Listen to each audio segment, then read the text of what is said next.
buri mutegetsi wese wo muri Middle East usinya amahoro agomba guhita yicwa. Ese niki kibyihishe inyuma? Ninde ubica cyangwa se akaba ashaka ko muri kariya karere hataboneka amahoro?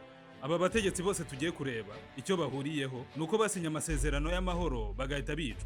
Mu 1951 umwami Abdallah wayoboraga Yorodaniya yasinyanye amasezerano y'amahoro n'igihugu cya Isiraheli, nyuma yicwa n'umunya-Palestina. Mu 1995 Isaac Rabin wahoze ari minisitiri w'intebe wa Israeli niwe wari utahiwe. Uyu akaba yarasinyanye amasezerano n'igihugu cya Palestina, nyuma akaza kwicwa n'umuturage w'umuyahudi. Uyu muturage wamwishe, leta ya Isiraheli ikaba yaramwise ikihe. Uyu muturage akaba atarashyigikiye ubwiyunge hagati y'igihugu cya Palestina ndetse n'igihugu cye cya Isiraheli. Naho mu 1981 Anwar Sadat wahoze ari perezida wa Misiri yishwe n'umusirikare we amurasiye muri stade. Uyu musirikare yajijije Anwar Sadat yuko yaramaze gusinyana amasezerano y'amahoro n'igihugu cya Isiraheli. Mu 1982 Bashir Jamal akaba yararashwe azira ibitekerezo byo kumva ko ibihugu by'Abarabu byabana mu mahoro n'igihugu cya Isiraheli. Uyu akaba yari umuyobozi w'inyeshyamba muri Liban, yatsinze amatora yo kuba perezida wa Repubulika ariko bamwica atararahira. Muri 2005 ho Rafiki Harir wahoze ari minisitiri w'intebe wa Libani yishwe atewe igisasu rwagati mu muhanda aho cyamuturikanye mu modoka yari yicayemo. Rafiki Harir akaba yarajijijwe gusaba Syria kuvana ingabo zayo mu gihugu cya Libani. Izi mfu zose ziragaragaza ko umuntu wese ushatse amahoro muri Middle East atamenya ikimukubise. Nawe ushaka intambara ugasanga aracungirwa umutekano. Ese byaba biterwa n'iki? Mutubwire aha hasi muri comment.